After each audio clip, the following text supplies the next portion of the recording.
Bismillahirrahmanirrahim. Alhamdulillahirrabbilalamin. Wassalatu wassalamu ala rasulillah. Alhamdulillah, segala puja dan puji kepada Allah. Salawat dan salam kepada suri teladan kita Nabi Muhammad sallallahu alaihi wasallam. Sebelumnya yang kami hormati Dr. Sagiran, yang semoga dijaga dan diberkahi oleh Allah Subhanahu wa taala.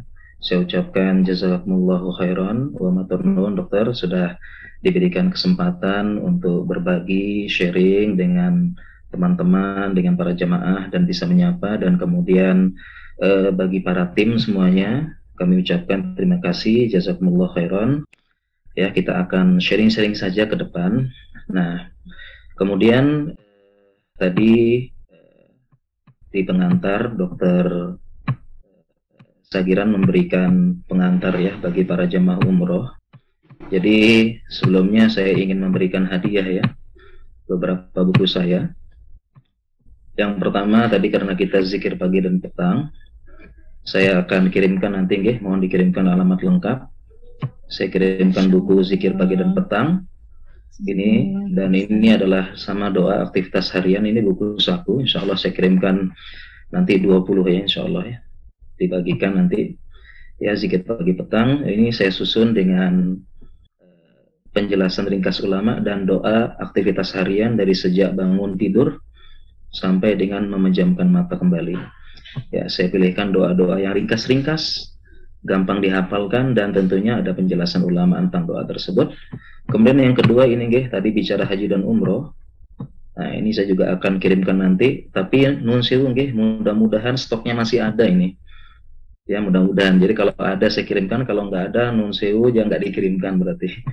Ini saya kirimkan juga nanti sebagai hadiah sehat haji dan umroh selama haji dan umroh ya. Jadi bagaimana panduan-panduan kesehatan, bagaimana menghadapi musim dingin dan musim panas di sana gitu ya. Jadi dulu ini saya susun karena nyeletuk ya, ada celutukan ya, selama membimbing haji dan umroh itu ada celutukan selama di sana itu pasti semua jamaah sakit, kena pilek pasti ya. Yang nggak sakit cuma dua, yaitu unta sama tiang listrik katanya. Itu celutukannya dulu gitu. Jadi pasti sakit pasti. Ya, jadi yang pernah merasakan pasti gitu ya. Karena perubahan cuaca dan sebagainya gitu ya. Dan memang benar ternyata ya, yang belum biasa, terutama yang pertama kali umroh itu ya, semangat 45 ya, datang-datang langsung langsung tawaf terus gitu ya, ternyata sakit gitu. Ya, insya Allah ini ada ya, insya Allah ya, lebih baik ya, mudah-mudahan. Ya.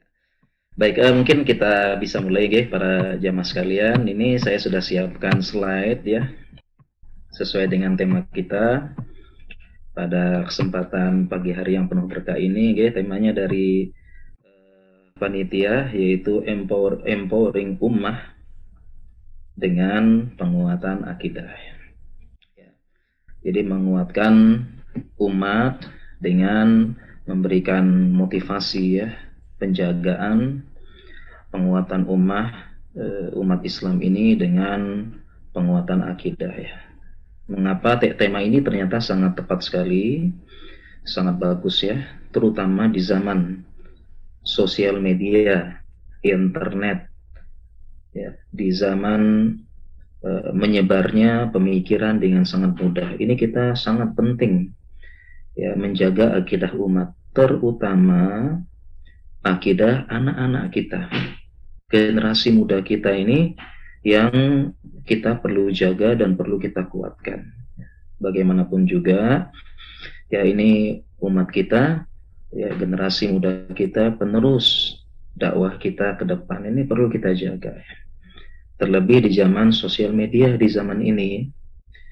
Jadi ini mohon maaf kalau di zaman dahulu itu kalau orang ingin menyebarkan akidah yang tidak benar, contohnya ada namanya akidah Ahmadiyah ya, mengakui ada Nabi setelah Rasulullah Shallallahu Alaihi Wasallam, tentunya akidah nggak benar ya. Demikian juga ada penyebaran tentang LBGT pemikirannya, demikian juga pemikiran tentang orang-orang liberal ya, mengatakan agama sama, kemudian bahkan sampai yang sekarang ini pemikiran-pemikiran ateis, Tuhan itu tidak ada, dan juga menyebar menjadi agnostik juga ya, nanti kita bahas.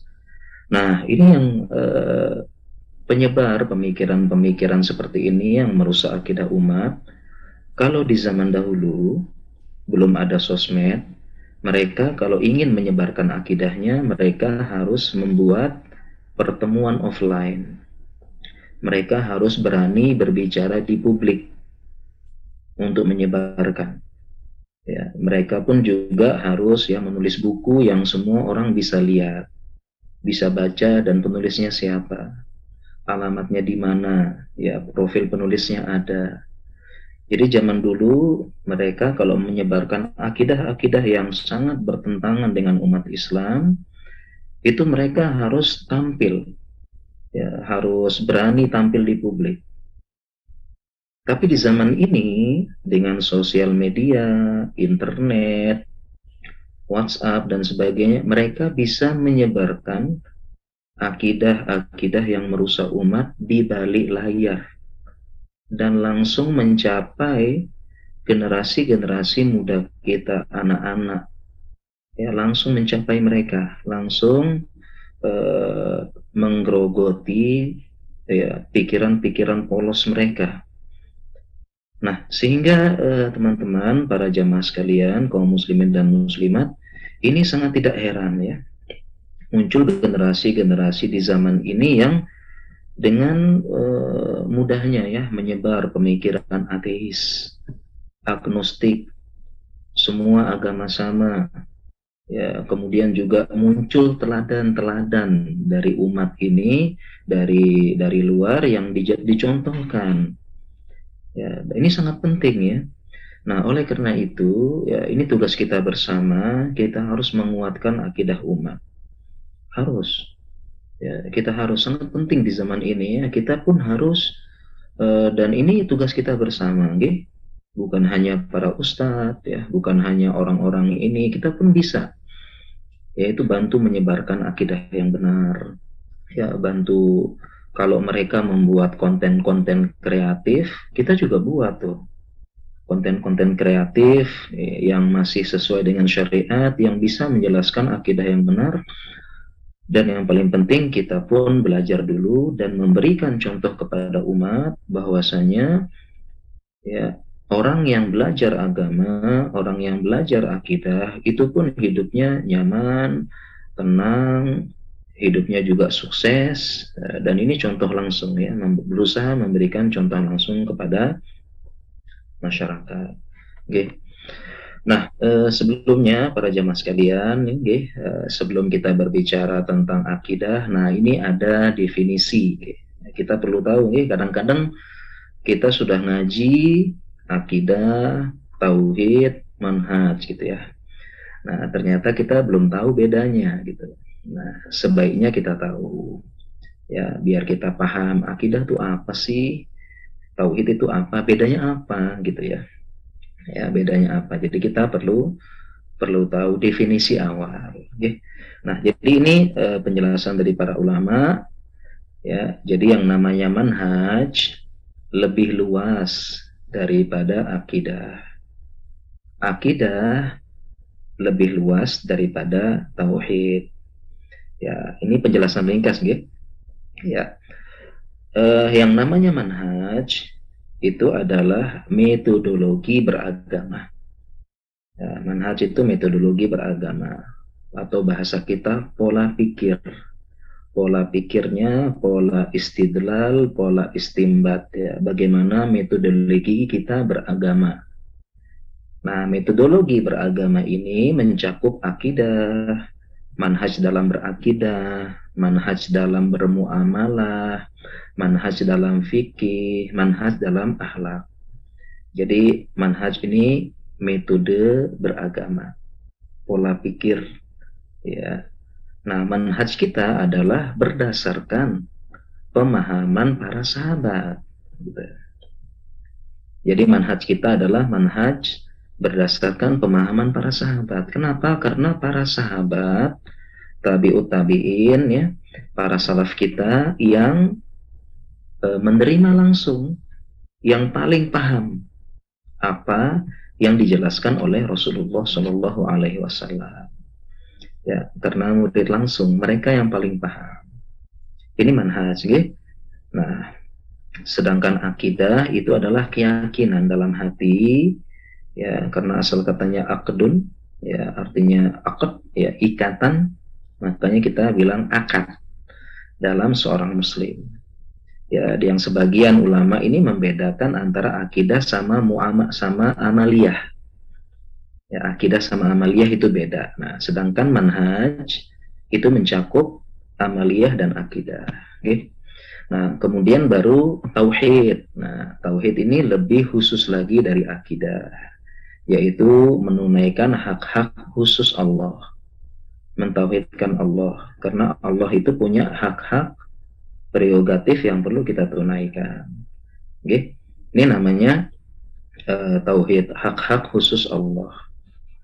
Ya, karena kalau akidah lebih luas, ya, ada akidah terkait malaikat, ada akidah terkait kitab-kitab Allah, ada akidah terkait nabi. Nah, kalau tauhid ini akidah terkait dengan hak-hak Allah yang harus ditunaikan seorang hamba di muka bumi, dan ini materi yang paling ditekankan yang harus kita pelajari bagi setiap muslim tentang tauhid. Karena sebelum berbicara hak-hak orang lain, yang paling harus kita tunaikan dahulu hak Allah di muka bumi. Oke, nah ini ya demikian insya Allah perbedaannya. Mudah-mudahan dengan mengetahui definisi awal ini kita bisa lebih memahami. Oke, nah dan ini dalil-dalilnya, penjelasan para ulama. Oke, penjelasan-penjelasannya dari para ulama saya sudah buat artikelnya. Ya, insya Allah karena saya sudah, ya, alhamdulillah ya, punya beberapa artikel, jadi lebih enak gitu ya. Kalau ada jamaah ingin bertanya dalilnya, ingin bertanya apa sih istidlal, istimbatnya, bisa saya rujuk ke tulisan. Okay? Nah, ini penjelasan para ulama. Ya, biasanya kalau kita menjelaskan itu kadang-kadang kita harus mana penjelasan ulamanya ya, supaya jangan sampai kita ini menjelaskan dari diri kita sendiri gitu, okay? Jangan sampai kita yang kita ambil kesimpulan sendiri ya. Kalau bisa kita mana penjelasan ulamanya, oh ini penjelasan ulamanya gitu ya, jadi bukan dari kita ya. Okay? Nah, demikian juga penjelasan para ulama ya tentang akidah, tentang ini tauhid ya. Dan ini juga penting juga, okay? Sebagian ulama tidak membedakan akidah dan manhaj ya, sebagian ulama lagi menyamakan antara akidah dan iman ya. Intinya para jamaah sekalian, teman-teman, intinya adalah ini masalah definisi untuk memudahkan memahami.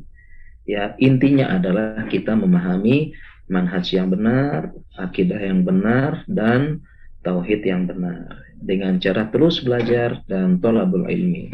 Ya, apapun kesibukan kita, okay?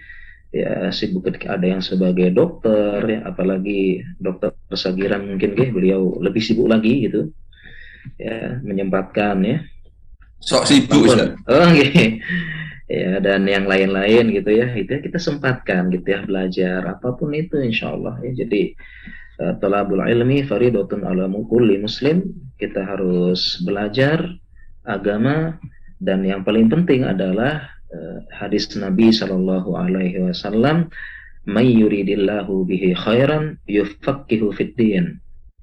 Barang siapa yang Allah menginginkan kebaikan pada hamba tersebut, maka Allah akan buat dia paham agama. Ya, jadi ketika kita tiba-tiba terbesit, kok ingin belajar agama, tiba-tiba ingin belajar akidah, terbesit ya, tiba-tiba muncul pertanyaan ya, ini bener apa enggak, ini halal atau haram ya, ini boleh apa enggak ya, kenapa enggak boleh, kenapa begini. Nah, kalau muncul pertanyaan-pertanyaan itu di kepala kita, ini adalah tanda Allah sedang sayang sama kita, sedang cinta sama kita, akan dibuat paham agama. Jadi sesibuk apapun kita bisa gitu. ya muncul sempat ya pengen tahu kenapa sih begini, kenapa sih begini, ya apa sih dasarnya gitu ya.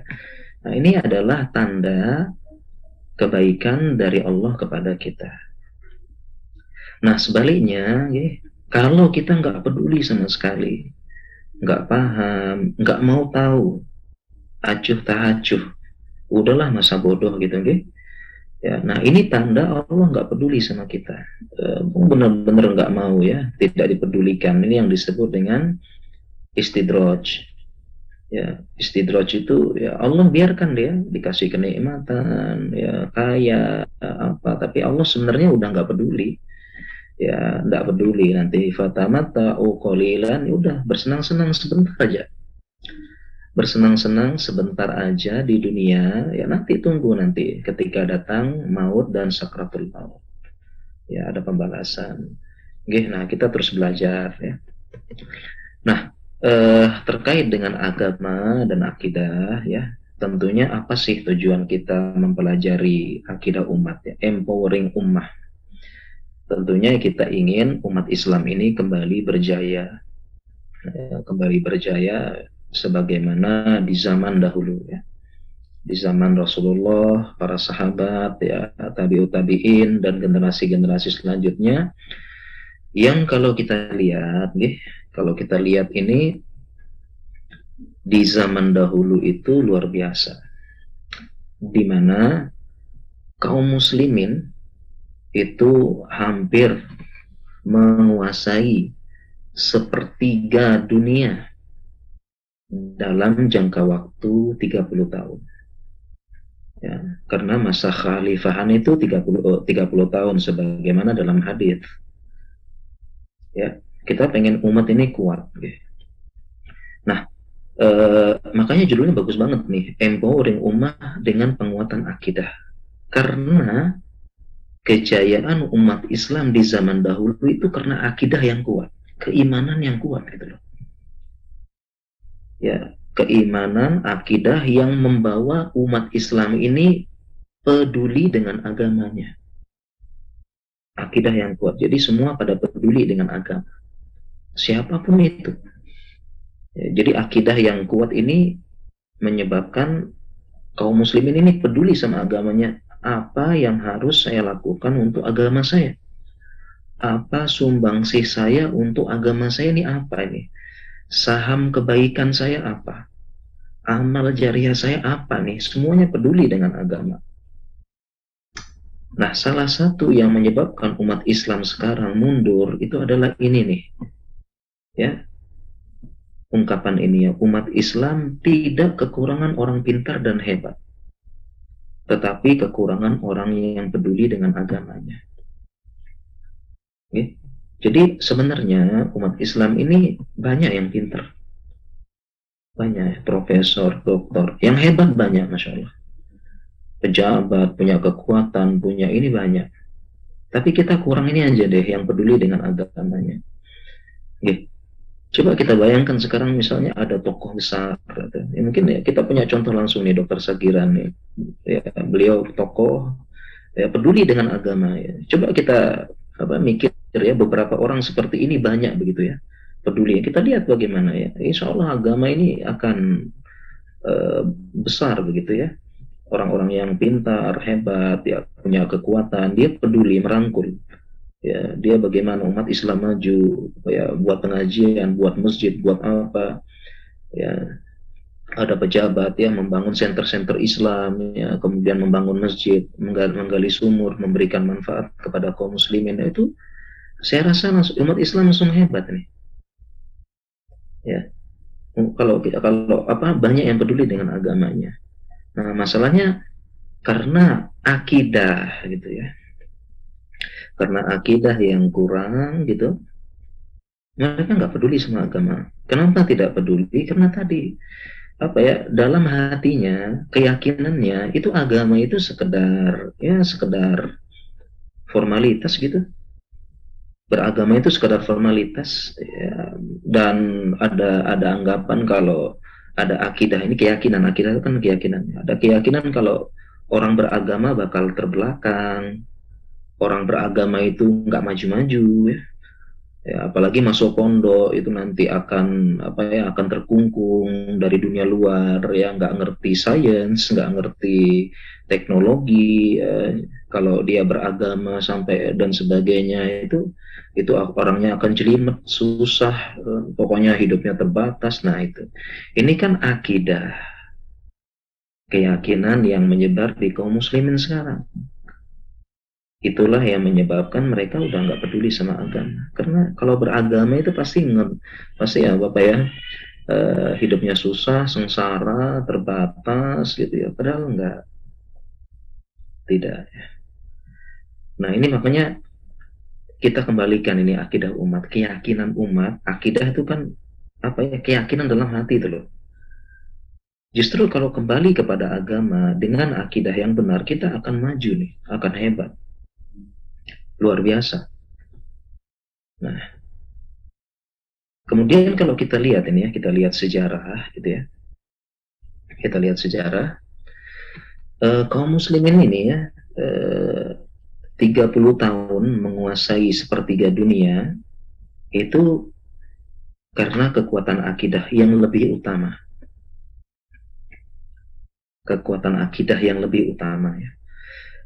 Kalau kita lihat di zaman Rasulullah SAW dan Khalifah Ur-Rasyidin 30 tahun sebagaimana dalam hadis, itu dua imperium besar itu jatuh di tangan kaum muslimin, ditaklukkan. Jadi di zaman Nabi SAW ada dua imperium besar. Yang pertama Romawi Timur. Romawi Timur yang pusatnya di Bizantium. Ya, Bizantium, Konstantinopel, Turki. Ini dulu negara kerajaan Persia yang meluas kerajaannya di Irak dan Iran ya, sampai Asia Tengah. Ya ada dua. Tetapi di zaman Khalifah Ur-Rasyidin, tepatnya di zaman Umar bin Khattab, Persia takluk dan Romawi Timur juga takluk. Rahasianya apa kira-kira para jamaah sekalian? Rahasianya ini akidah yang kuat. Akidah dulu.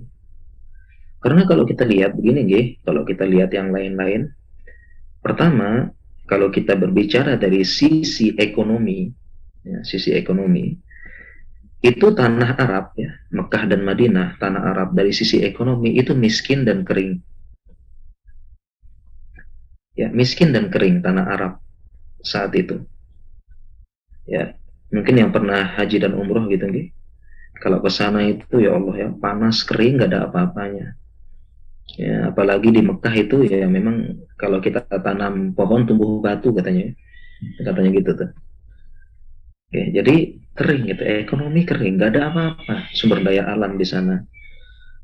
Ya, jadi Mekah dan Madinah asalnya para sahabat itu secara ekonomi kalah dengan Persia dan Romawi. Jadi secara ekonomi nggak di, bahkan Persia dan Romawi itu nggak minat menaklukkan Arab.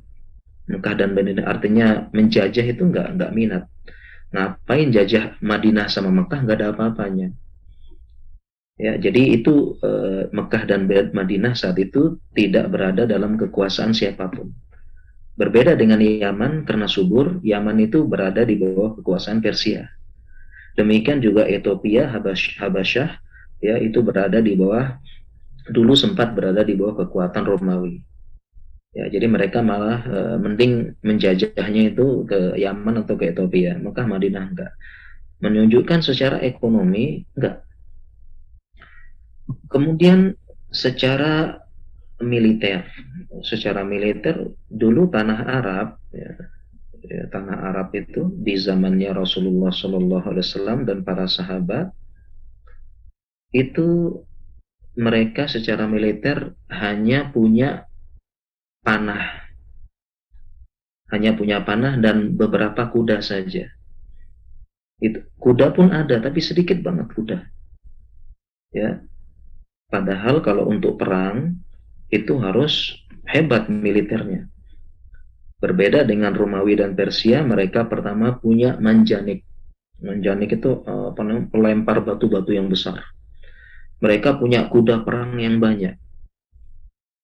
Jadi kalau tanah Arab saat itu paling banter ya panah, ya, sama jalan perangnya, nggak pakai kuda. Di sana nggak ada kuda, apalagi gajah. Oleh karena itu ketika diserang oleh Abraha pakai pasukan gajah, orang Mekah Madinah nggak bisa ngapa-ngapain, nggak bisa ini, dibiarkan aja Ka'bah, ada yang menjaganya nanti. Ini secara militer. Kemudian secara politik saat itu juga orang Mekah dan Madinah juga saat itu politiknya juga lemah, sering terlibat dengan perang antar suku dan perang antar kabilah. Secara politik tidak pernah diperhitungkan oleh Persia dan Romawi. Ya, ketika ditanya Mekah sama Madinah, tanah Arab, Persia Romawi udah biarin aja, nggak usah diapa-apain. Kenapa emangnya? Hancur sendiri perang antar kabilah. Ya, sebagaimana sebelum Nabi Shallallahu Alaihi Wasallam datang ke Madinah, itu di Madinah ada dua suku, Khazraj dan Aus, yang sudah perang antar suku 100 tahun. Sudah perang antar suku. Jadi Persia sama Romawi itu tidak pernah memperhitungkan tanah Arab. Nggak pernah memperhitungkan. Udah nanti hancur sendiri kok. Perang saudara, perang kabilah. Nah, sehingga ketika pertama kali muncul pasukan dari tanah Arab melawan Persia dan Romawi, mereka meremehkan tuh.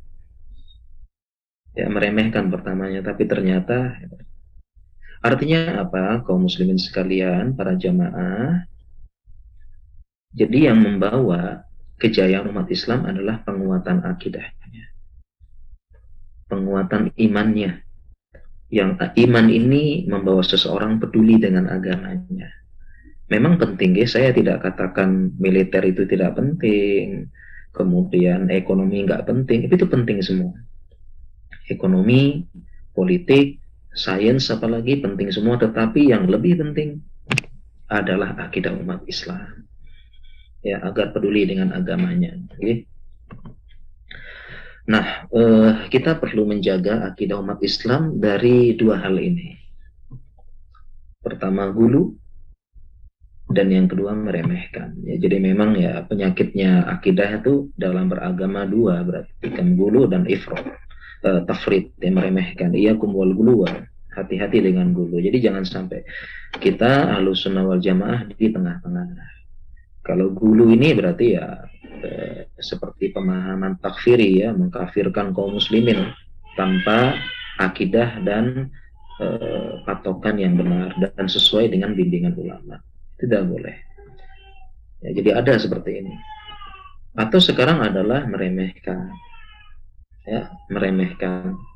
Ya, yang meremehkan ini artinya menyebabkan kaum muslimin sudah tidak peduli sama agamanya, nggak mau beragama lagi. Kalau dulu ya mereka beragama tapi malah berlebihan.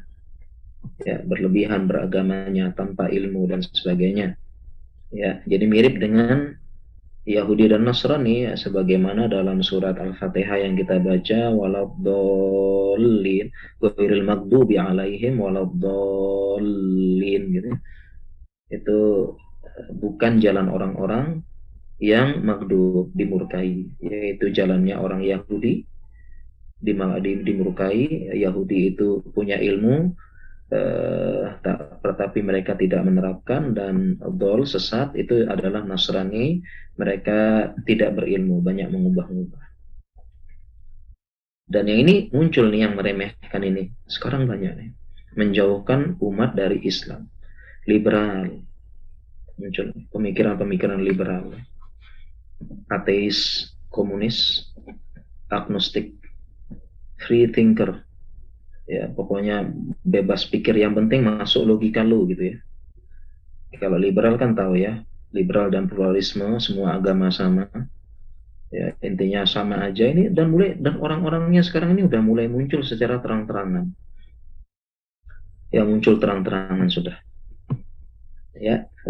Demikian juga ateis dan komunis juga mulai muncul, ya. Walaupun ada yang malu-malu mengakui ateis, mereka ya ada yang bilang agnostik gitu. Sekarang udah apa ya, karena malu-malu ateis mereka agnostik namanya. Jadi agnostik ini mereka mengatakan keberadaan Tuhan itu tidak bisa dibuktikan katanya, masih diragukan. Ini agnostik. Jadi yang malu-malu bilang ateis, dia bilang agnostik. Free thinker gitulah. Yang penting masuk logika lo. Yang penting masuk logika lo. Yang penting masuk logika. Oh iya logika. Padahal logika manusia itu terbatas. Ya, terbatas dan terpengaruhi dengan berbagai macam background pemikiran serta kebudayaan. Free thinker gitu ya. Demikian juga feminisme. Ya, ini juga apa namanya ajaran-ajaran yang seolah-olah memperjuangkan hak-hak wanita, tetapi sesungguhnya ingin mengeksploitasi wanita dan menghancurkannya, terutama umat Islam. Ya, umat Islam seperti itu. Dan ini cara mereka menghancurkan. Ya, ada seorang ulama yang menjelaskan kalau ingin menghancurkan suatu umat dan komunitas, ya 3 caranya. Pertama, menghancurkan ibu-ibu mereka. Ya, buat para ibu tidak betah mendidik anak di rumah, buat mereka pergi, buat mereka ibu mereka pergi keluar terus. Ya, jadi pertama, buat para ibu tidak betah mendidik anak di rumah. Ya, mungkin itu cara yang pertama. Yang kedua, buat mereka tidak menghormati guru-gurunya. Ya, guru-gurunya buat mereka tidak menghormati. Ya, tidak menghormati guru-guru, ulama-ulamanya dianggap jelek. Itu cara menghancurkan. Ya, kemudian yang ketiga, sibukkan pemuda dengan hal-hal yang tidak bermanfaat. Sibukkan ya, tidak bermanfaat. Ya, itu main game berlebihan, kemudian melakukan hal-hal kenakalan remaja, itu cara menghancurkan. Nah, ini yang semuanya ini adalah tugas kita menjaga akidah umat. Ya, menjaga akidah. Terutama ini bagian apa yang kenapa saya sebutkan poin pertama dari para ibu, yaitu ibu. Jadi pertama, para perempuan ini kalau tidak betah di rumah, keluar terus. Dan keluarnya perempuan nggak ada yang tidak berhias ya, pasti berhias, pakai pakaian ketat ya. Jadi mereka sudah anak-anaknya tidak mau dididik, kemudian juga kemudian di luar juga akan menjadi fitnah bagi laki-laki dan sebagainya. Ya, ini ya seperti itu. Ya, padahal agama Islam itu tidak pernah mengkungkung wanita, enggak. Jadi Islam pun nggak pernah melarang perempuan keluar, nggak pernah. Tapi ada aturannya. Islam pun nggak pernah melarang perempuan bekerja, nggak pernah. Ya, perempuan boleh bekerja, tapi ada aturannya dalam Islam. Ya, dan Islam pun tidak pernah melarang perempuan tidak mendapatkan pendidikan. Justru agama Islam mendorong paling pertama perempuan yang mendapatkan pendidikan. Karena al-ummahatu madrasatul ula. Perempuan adalah madrasah pertama, seperti itu. Nah, ini yang perlu kita jaga kepada umat kita ya. Dan ini beberapa ya penjelasan ya.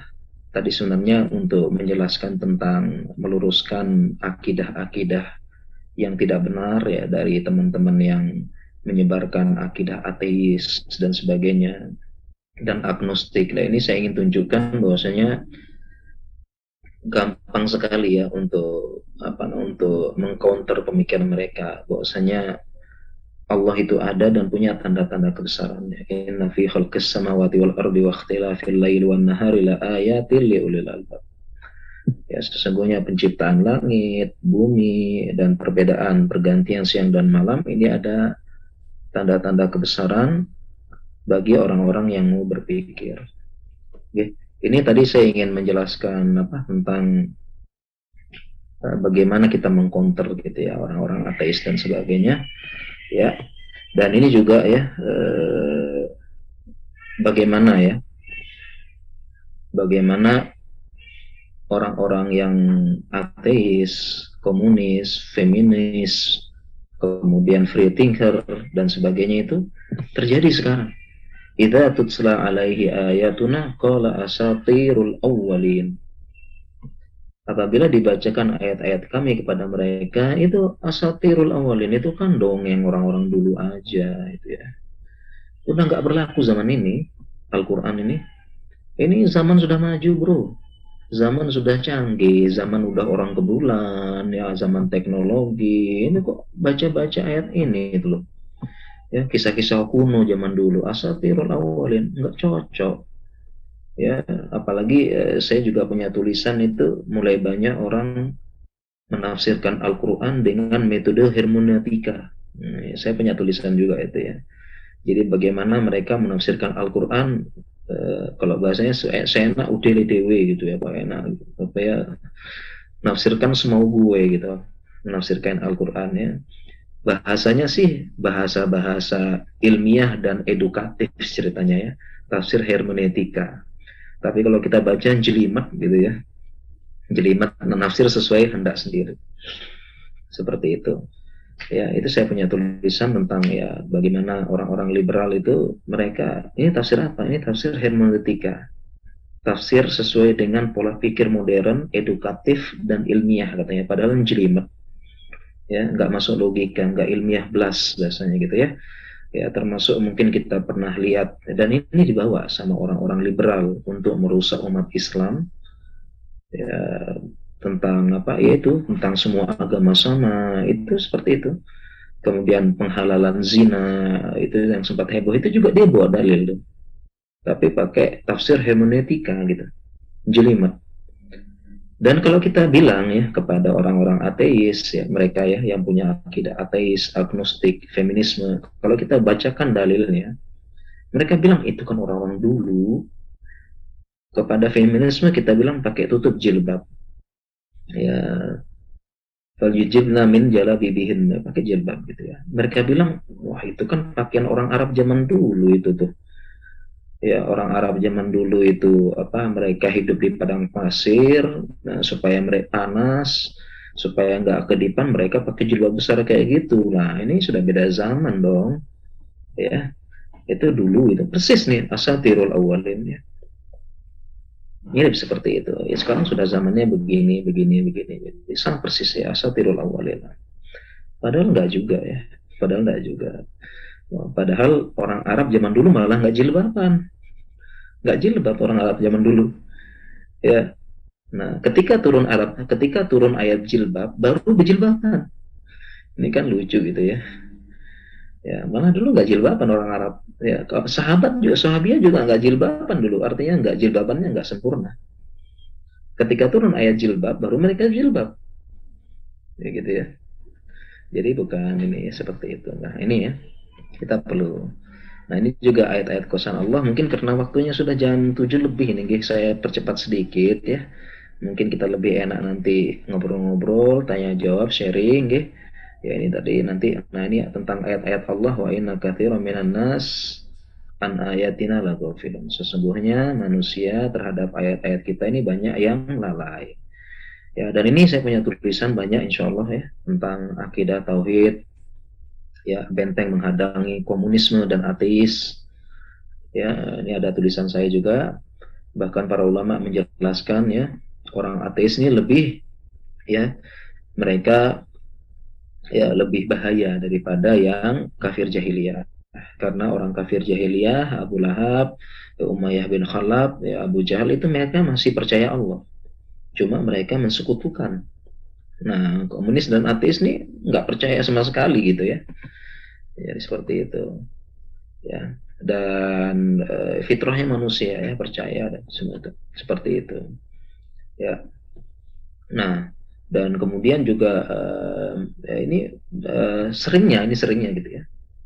Seringnya itu orang liberal, orang ateis yang mengusung pemahaman pluralisme yang katanya memperjuangkan HAM, itu katanya mereka menjunjung tinggi logika gitu ya.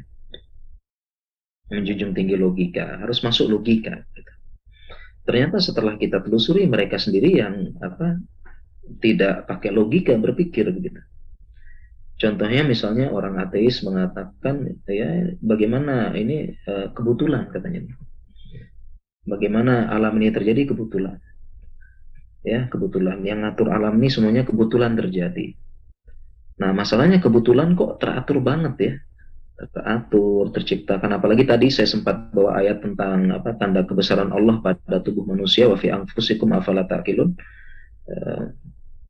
Afala tubsirun, bahkan dalam tubuh kita pun ada tanda-tanda kebesaran Allah ya. Kalau kita belajar anatomi, fisiologi dan sebagainya, itu tubuh kita diatur dengan luar biasa. Itu masa kebetulan semuanya. Ya, dan Tuhannya orang ateis kebetulan. Kalau kita tanya, oh kebetulan. Kenapa sih ada bumi itu urutan ketiga, kebetulan dalam tata surya. Kenapa kok jari 5? Ya kebetulan 5. Kenapa sih mata begini nggak 3 gitu, ada di sini 1, kebetulan katanya. Semuanya Tuhan ya orang ateis kebetulan. Mereka pakai logika nggak bisa mereka. Mereka katanya pakai logika, tapi logika mereka. Contoh misalnya, contoh satu lagi. Yang sering ditanyakan oleh orang ateis ini, saya ingin buktikan mereka tuh logikanya malah salah gitu ya. Orang ateis sama orang agnostik itu sering muncul gini ya, siapa yang menciptakan Tuhan gitu. Dan pertanyaannya jelimet. Siapa yang menciptakan Tuhan? Bisa tidak Allah menciptakan batu yang batu itu Allah nggak bisa angkat? Nah, itu ya. Pertanyaan jelimet. Saya ulangi ya, bisa nggak Allah menciptakan batu yang batu itu Allah nggak bisa angkat? Nah, gitu ya. Jelimet kan? Pertanyaan mereka kan aneh-aneh aja pertanyaannya. Ya, dan sebagainya. Nah, itu pertanyaan basic, siapa yang menciptakan Tuhan? Yang menciptakan Tuhan siapa gitu ya. Nah, kalau bertanya gini, maka kita jawab, ini kita bisa jawab dengan logika juga nih. Terkadang selain berdalil dengan Al-Quran dan Sunnah, kita juga perlu ya, berdalil dengan logika juga bisa. Mantik gitu, ilmu mantik. Kalau ada pertanyaan, siapa yang menciptakan Tuhan? Maka jawabannya, ini pertanyaannya salah. Saya ulangi, pertanyaannya salah. Ya, contoh lain dari pertanyaan yang salah, kapan seorang ayah melahirkan? Ada yang bisa jawab? Saya ulangi, kapan seorang ayah melahirkan? Ada yang bisa jawab? Nggak ada. Ini namanya pertanyaannya salah. Pertanyaannya salah ini. Demikian juga pertanyaan ini, siapa yang menciptakan Tuhan? Ini pertanyaannya salah. Karena yang namanya Tuhan, Rob, itu menciptakan, tidak diciptakan. Ya. Dan nanti kalau ada jawabannya ini, ya seandainya ada jawabannya, nanti pertanyaannya nggak akan berujung. Misalnya, yang menciptakan Tuhan A. Kalau gitu siapa yang menciptakan A? Yang menciptakan B. Siapa yang menciptakan B? C. Ini pertanyaannya nggak akan terjawab. Jadi logikanya di mana nih yang bertanya seperti ini? Nggak akan selesai. Oleh karena itu kita punya hadis dari Nabi Shallallahu Alaihi Wasallam, apabila muncul pertanyaan man khalaqa kada, man khalaqa kada, ya, setan akan mendatangi salah seorang dari kalian dan akan bertanya, siapa yang menciptakan ini, siapa yang menciptakan itu, sampai hatta faida balagahu hatta sampai pertanyaan man khalaqa rabbaka, siapa yang menciptakan rohmu. Maka solusi dari Nabi SAW adalah faida balagahu falyasta'idz billah waliyantahi. Apabila sampai pertanyaan ini, segera berlindung kepada Allah dan berhentilah. Kenapa berhenti? Ya karena logikanya kalau ada jawabannya nggak selesai-selesai. Ya, siapa yang menciptakan Tuhan? A. Siapa yang, kalau gitu siapa yang menciptakan A? Ya B. Nggak akan selesai. Makanya jelas Rasulullah SAW wal yantahi, udah berhenti. Udah berhenti ini apa namanya? Kalau kita menjawab, dan banyak ya. Ini juga saya punya tulisan menjaga anak dan pemuda dari paham liberal dan liberalisme. Oke, ini bagaimana zaman internet, sosial media, dan yang paling penting nih orang tua. Contoh dulu orang tua nih. Ya, jadi kalau kita pengen anak kita terjaga, kita dulu belajar gitu ya. Orang tua dulu. Ya, jangan anak-anak saja, tapi kita nggak. Betapa banyak orang tua pengen anak soleh, tapi mereka nggak mensolehkan diri sendiri. Ya. Nah ini juga agnostik juga sama. Ya, jadi sekarang tuh banyak tuh ya tokoh-tokoh Indonesia mulai dia mengatakan saya nggak mau dibilang ateis, tapi saya tuh agnostik. Ini bahasanya ateis tapi malu-malu, nah, gitu ya. Apa? Ateis tapi malu-malu. Agnostik. Nah, agnostik ini ternyata sudah masuk dalam KBBI. orang yang berpendapat bahwasanya kebenaran tertinggi Tuhan tidak dapat diketahui atau tidak akan dapat diketahui. Definisi lainnya adalah Tuhan hal-hal yang tidak diketahui dan tidak dapat diketahui. Intinya mereka ragu-ragu atau ateis yang malu-malu kucing gitu ya bahasanya nih. Ateis malu-malu kucing. Ya, jadi banyak nih, saya ada berapa tuh tokoh-tokoh Indonesia, public figure, saya nggak mau dibilang ateis. Tapi saya itu agnostik katanya. Ya bilang aja ateis yang malu-malu gitu ya. Sama aja, ini karena ini sama aja sebenarnya nih. Tidak dapat diketahui, artinya berarti kan nggak ada Allah berarti, karena ini bilangnya malu-malu. Banyak ini artinya ya inilah ya pemikiran-pemikiran. Jadi pemikiran yang merusak umat Islam tuh ada yang terang-terangan, ada yang malu-malu kucing seperti ini. Ya pelan-pelan gitu ya, menyusupi gitu ya. Seperti itu. Nah, padahal keberadaan Allah Maha Pencipta itu mudah diketahui. Dan yang paling penting ya sesuatu yang tidak terlihat dan tidak dirasakan dengan panca indera sekarang bukan berarti tidak ada. Jadi beda antara merasakan dengan panca indera dan menemukan langsung. Jadi kan mereka kan bilang apa ya, mana Allah, nggak ada, nggak kelihatan, tidak terdeteksi dengan panca indera, berarti nggak ada dong. Nah itu Pak logika mereka. Nah, oke, kita sekarang main logika. Tadi kan kita jelaskan dalil-dalilnya kan. Sekarang main logika sedikit nih, main logika sedikit ya. Jadi sesuatu yang tidak terlihat, tidak terasa dengan panca indera sekarang bukan berarti tidak ada.